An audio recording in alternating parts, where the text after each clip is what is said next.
Hi കൂട്ടുകാരെ, പുതിയൊരു വീഡിയോയിലേക്ക് എല്ലാവർക്കും സ്വാഗതം. അങ്ങനെ സുശീലയ്ക്ക് ഇനി അനുപമ എത്തിച്ചേരുന്നതിനോടുകൂടി താൻ വിചാരിക്കുന്നതിന് വലിയ ശിക്ഷയാണ് കേട്ടോ തനിക്ക് കിട്ടിത്തുടങ്ങുന്നത്.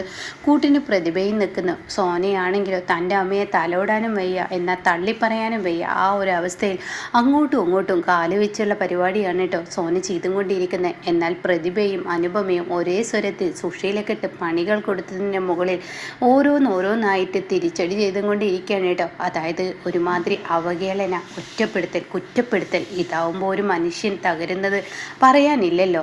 അങ്ങനെ പ്രതിഭ പറഞ്ഞതുപോലെ അടുക്കളയിൽ കയറരുത്, വിഷം ചേർത്തിട്ടുണ്ടാവും, മറ്റുള്ളവർക്ക് മുന്നിൽ നാണം കെട്ടി നിൽക്കുന്ന അവസ്ഥ നിങ്ങൾക്കാണ് എന്നൊക്കെ പറഞ്ഞ് കുറ്റപ്പെടുത്തുമ്പോൾ വല്ലാത്തൊരു കുറ്റബോധം തന്നെ ഇവിടെ തൻ്റെ ഉള്ളിൽ നേറി വരികയാണ് കേട്ടോ. അത് വിഷം അനുപമയ്ക്ക് കൊടുക്കാൻ കഴിഞ്ഞില്ലല്ലോ എന്ന കുറ്റബോധമാണ് കേട്ടോ. ആ നാശം പിടിച്ചവൾ എൻ്റെ വീട്ടിലോട്ട് വന്നതിൽ പിന്നെയാണ് എൻ്റെ മകൻ എന്നെ വിട്ടുപോയത് എന്നിങ്ങനെ പലവട്ടങ്ങളായി ഇങ്ങനെ സുശീല പറയുന്നുണ്ട് കേട്ടോ. ഇതേ സമയം തൻ്റെ അമ്മയുടെ ബുദ്ധിമുട്ടും വിഷമങ്ങളൊക്കെ കണ്ട് ഇന്ദ്രൻ മാറും എന്നുള്ള പ്രതീക്ഷയും തന്നിൽ നിന്നും പോയിരിക്കുന്നു കേട്ടോ. ഇന്ദ്രനും സത്യനും ശ്യാമിനുള്ള ആ ഒരു വിഷമം പോലെ ഇന്ദ്രനില്ല. എന്തവർ വന്ന് പറയുമ്പോഴും സുശീലക്കിട്ട് കൊട്ടുന്നത് പോലെ അവരെ പറഞ്ഞ് വഴക്ക് പറയുന്നു.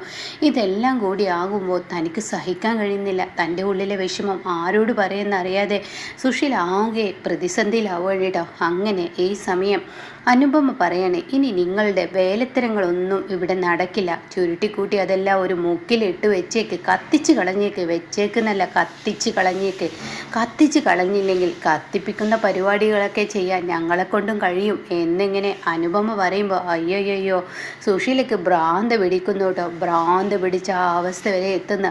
അങ്ങനെ സുശീല ഓട്ടമോടുകയാണ്. തൻ്റെ മകനോട് പരാതി പറയാൻ കഴിയുന്നില്ല. തൻ്റെ മക്കൾ ആരും തന്നെ സ്വീകരിക്കുന്നില്ല. വല്ലപ്പോഴും സോനയോട് മാത്രമാണ് പരാതി പറയാൻ കഴിയുന്നത്. എന്നാൽ സോനയോട് പരാതി പറയുമ്പോഴാണെങ്കിലും അത് വില പോകുന്നില്ല. ആ വാക്കുകൾക്ക് വലിയ പേരും പ്രശസ്തിയൊന്നും കിട്ടുന്നില്ല. അപ്പോൾ താൻ ഇനി എന്ത് ചെയ്യുമെന്നറിയാതെ ആകെ സങ്കടത്തിലാവുകയാണ് കേട്ടോ. അതേ സമയം താൻ ഇനി ഹർഷയുടെ സഹായം തേടേണ്ടിയിരിക്കുന്നു. ഹർഷ വിചാരിച്ചാൽ ഇനി എന്തെങ്കിലും ഒരു പ്ലാൻ നടക്കും. അങ്ങനെ സുശീല അവിടെ നിന്നും പോവുകയാണ് കേട്ടോ. ഹർഷയെ കാണാൻ വേണ്ടി ചെല്ലാണ്. എന്നാൽ ഹർഷയാണെങ്കിലോ ആ സമയം അവിടെ ഉണ്ടാവില്ല. അങ്ങനെ കുഞ്ഞമ്മയാണെങ്കിൽ സുശീലെ, നീ ഹർഷയെ കാണേണ്ട, ഇടയ്ക്കിടയ്ക്കുള്ള ഈ വരവ് അത് നിനക്ക് ദോഷം ചെയ്യും. കുഞ്ഞമ്മ നിൻ്റെ ബന്ധു ആയതുകൊണ്ട് പറയാ, എന്തേ തല്ല നിങ്ങൾ എന്നെ ഉപദേശിക്കാൻ വരില്ല. അയ്യോ, ഉപദേശിക്കാനൊന്നും ഈ കുഞ്ഞമ്മ ആളല്ല സുശീലെ, നിൻ്റെ നല്ലതിന് വേണ്ടിയാണ് ഞാൻ പറയുന്നത്. എങ്ങനെ ജീവിച്ചിരുന്ന ഒരു വ്യക്തിയായിരുന്നു നീ നിൻ്റെ മക്കളൊക്കെ വെറുപ്പിക്കുമ്പോൾ നിനക്ക് ആരുമില്ലാതാവും. ഈ ഹർഷ എന്ന് പറയുന്ന ആളെ ഇന്നല്ലെങ്കിൽ നാളെ ഉണ്ടാവില്ല. അത് നീ മനസ്സിലാക്കണം. നീ എന്നെ തള്ളിപ്പറയും. അവളുടെ കാര്യസാധ്യത്തിന് വേണ്ടിയാണെന്ന് നീ മനസ്സിലാക്കിക്കോ എന്നൊക്കെ പറഞ്ഞ് സുശീല അവിടെ നിന്ന് പറഞ്ഞു വിടുമ്പോൾ സുശീലയ്ക്ക് മൊത്തത്തിൽ ഭ്രാന്ത് പിടിക്കുകയാണ് കേട്ടോ. അങ്ങനെ ഈ സമയം സുശീല ഇടയ്ക്കിടയ്ക്ക് അങ്ങോട്ടും ഇങ്ങോട്ടും പോകുന്നത് കാണുമ്പോൾ അനുപമ ചോദ്യം ചെയ്തു തുടങ്ങി കേട്ടോ. അനുപമ പറയാ, നിങ്ങൾ എങ്ങോട്ടാണ് പോയത്? നിങ്ങൾ ആരുടെ അടുത്തോട്ടാണ് പോയത്? അതെ, ഇത് എൻ്റെ വീടാണ്. എൻ്റെ വീട്ടിൽ ഞാൻ എങ്ങോട്ട് പോകണം, എങ്ങോട്ട് പോകണ്ട എന്നൊക്കെ ഞാനാണ് കരുതേണ്ടത്, അല്ലാതെ നീയല്ല എന്ന് പറഞ്ഞുടനെ. അതെ, നിങ്ങൾ മക്കളുടെ തണലിനാണ് ജീവിക്കുന്നത്. ഒരു പ്രാവശ്യം നിങ്ങൾ മക്കൾക്ക് പേരുദോഷം ഉണ്ടാക്കി. ആ പേര് മരുമക്കളെയും ബാധിക്കുന്നുണ്ട്. വിഷം കലർത്തി ഒരു കുഞ്ഞിനെ കൊന്ന ഒരു സ്ത്രീയാണ് നിങ്ങൾ. അപ്പോൾ അതുകൊണ്ട് നിങ്ങൾ ഒരു കാര്യം ചിന്തിക്കണം. നിങ്ങളുടെ തോന്നിവാസം ഇനി നടക്കില്ല. നിങ്ങൾക്ക് ഇഷ്ടത്തിനനുസരിച്ച് ഇങ്ങോട്ടും അങ്ങോട്ടും പോയി വരാമെന്നൊക്കെ നിങ്ങൾ ചിന്തിക്കുന്നുണ്ടെങ്കിൽ അതൊരിക്കലും നടക്കില്ല എന്ന് പറയാൻ കേട്ടോ. എന്നാൽ ഈ സമയം സത്യൻ ഞങ്ങളുടെ ഉമ്മറത്തോട്ട് വരുമ്പോൾ, ഏട്ടാ സത്യ, ഇവളെന്നോട് പറഞ്ഞത് കേട്ടില്ലേ? എൻ്റെ ഇഷ്ടത്തിന് അങ്ങോട്ടും ഇങ്ങോട്ടും പോകാൻ പറ്റില്ല എത്രടാ. ഇവളെന്നെ ചങ്ങലക്ക് ഇടാനുള്ള പരിപാടിയാണ് ഇത്ര. അത് കേൾക്കുന്ന സത്യം പറയണേ, എന്താ അനുവേടത്തി പറഞ്ഞതിലൊരു തെറ്റ്. അപ്പോഴേക്കും സോന അത് കേട്ട് വരികയാണ് കേട്ടോ. സോന പറയണം, ദേ ഏട്ടാ, അനുവേടത്തിയുടെ ഈ ഒരു കാട്ടൽ തീരെ ശരിയല്ല. അത് കേട്ട ഉടനെ അനുഭവം പറയണേ, സോനെ, നീ പണ്ടും ഇങ്ങനെ തന്നെ ആയിരുന്നു. നിൻ്റെ അമ്മ തെറ്റ് ചെയ്തിട്ടും നീ എന്നെയാണ് കുറ്റപ്പെടുത്തിയത്. എന്നെ കുറ്റപ്പെടുത്താനായിരുന്നു നിനക്ക് ധൃതി. പക്ഷേ ഇപ്പം ഞാൻ നിൻ്റെ അമ്മയെ ചങ്ങലക്കിടാനുള്ള പരിപാടിയൊന്നുമല്ല. നിൻ്റെ അമ്മ ഒരു മനുഷ്യ സ്ത്രീയായി മറ്റുള്ളവരെയൊക്കെ പോലെ എല്ലാവർക്കും ഒരു മുത്തശ്ശിയെ കിട്ടണമെന്ന് ആഗ്രഹം ഉണ്ടാവില്ലേ? ആരുടെ നിൻ്റെ മുത്തശ്ശി? ഞാൻ ഇവിടുത്തെ മുത്തശ്ശി എന്നല്ല. അല്ല, പേരക്കുട്ടികളൊക്കെ വിളിക്കുക മുത്തശ്ശി എന്നല്ലേ. എന്തോ ആയിക്കോട്ടെ, ഞാൻ അവരുടെ അച്ചമ്മയാണ്. അച്ചമ്മയെങ്കിൽ അച്ചമ്മ, ഒരച്ചമ്മയായി എല്ലാവർക്കും മുന്നിലും വിച്ചുമോനും ശ്യാമമോളും ഒക്കെ വളർന്നു വരികയാണ്. അവരൊക്കെ പറയുക, അവരൊക്കെ സ്കൂളിൽ പോക്ക് തുടങ്ങാൻ ഇനി അധികമൊന്നുമില്ല. അവരൊക്കെ സ്കൂളിൽ ചെല്ലുമ്പോൾ കുട്ടികൾ കളിയാക്കില്ലേ, കുഞ്ഞിനെ കൊന്ന അച്ചമ്മയുടെ മക്കളാണെന്ന് പറഞ്ഞിട്ട്. അത് കേൾക്കുന്ന സുഷിലേടി, നീ എന്നെ ഉണ്ടല്ലോ, അതെ നിങ്ങളിങ്ങനെ കിടന്ന് ചൊറിയാൻ വേണ്ടി ചിലക്കാൻ വേണ്ടി ഒന്നല്ല ഞാൻ പറയുന്നത്, നിങ്ങളുടെ നല്ലതിന് വേണ്ടിയാണ് ഞാൻ പറയുന്നത്. അപ്പോൾ സത്യം ചോദിക്കുകയാണ്, എന്താ സോനെ നിൻ്റെ പ്രശ്നം? അപ്പോൾ എനിക്കൊരു പ്രശ്നമില്ല, അമ്മ ഇങ്ങനെ പറഞ്ഞപ്പോൾ നിനക്ക് അമ്മയോട് പറഞ്ഞ് മനസ്സിലാക്കി കൊടുത്തൂടെ? അനുവടുത്ത് ഇപ്പം അതിന് മാത്രം എന്താ പറഞ്ഞത്? എൻ്റെ സത്യം ഞാൻ പറഞ്ഞത്, എങ്ങോട്ടാണ് ഇവർ പോകുന്നതെന്ന് പറയാൻ പറ്റുന്നില്ല. പഴയ ആ കൂട്ടുകെട്ട് ഇപ്പോൾ ഉണ്ടോയെന്ന് പറയാൻ പറ്റില്ലല്ലോ.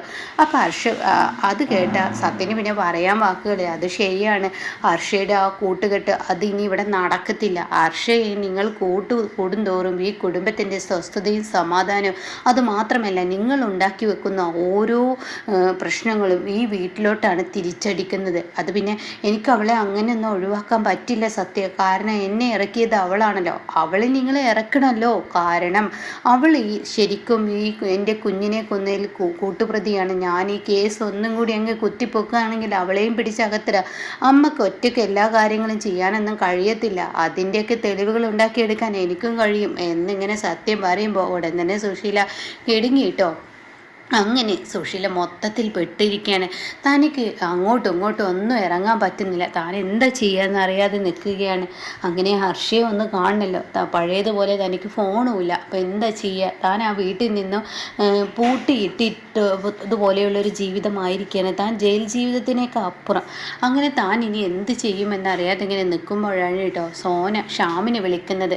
ഷ്യാമ പറയാണ്, അതെ കുഞ്ഞിൻ്റെ സ്നഗി കഴിഞ്ഞിട്ടുണ്ട്, ഷ്യാമേട്ടനെ ഒന്ന് കൊണ്ടുവരുമെന്ന് ചോദിക്കണം. അയ്യോ ഇന്ന് എനിക്ക് എന്തായാലും വരാൻ പറ്റത്തില്ല, നീ പോയിട്ട് മേടിച്ച സോനെ.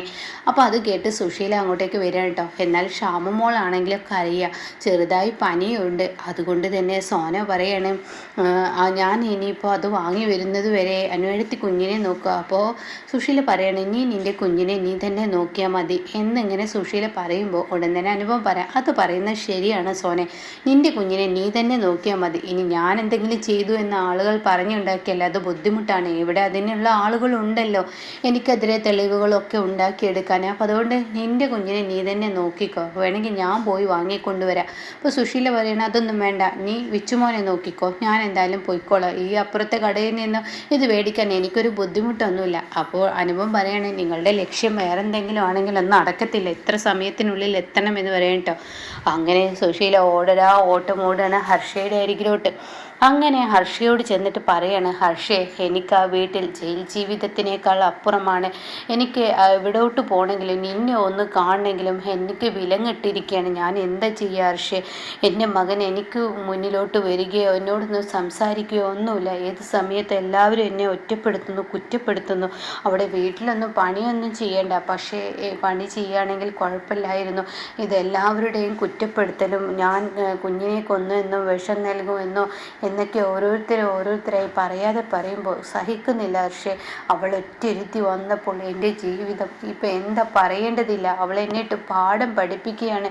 എൻ്റെ മകൾ പോലും ശബ്ദം ഉയർത്താൻ അവിടെ അനുമതിയില്ലാത്ത അവസ്ഥയായിരിക്കണം, പ്രതിഭയും അവളും ഒരൊറ്റക്കെട്ടായി നിന്ന് തിരിച്ചടിക്കുകയാണ് എന്നൊക്കെ അങ്ങ് പറയുമ്പോൾ ഉടൻ തന്നെ ഓഹോ, എന്നാൽ അവളെ നമുക്ക് ആട്ടി ഓടിക്കണ്ടേ? അതിനുള്ള ഒരു പ്രതിവിധി ഞാൻ പറയാം, അതിനുള്ള ഒരു പൊടിക്കൈ എൻ്റെ കയ്യിലുണ്ട് എൻ്റെ സുശീലാൻ്റെ, നിങ്ങൾ പേടിക്കണ്ട എന്ന് പറയാം കേട്ടോ.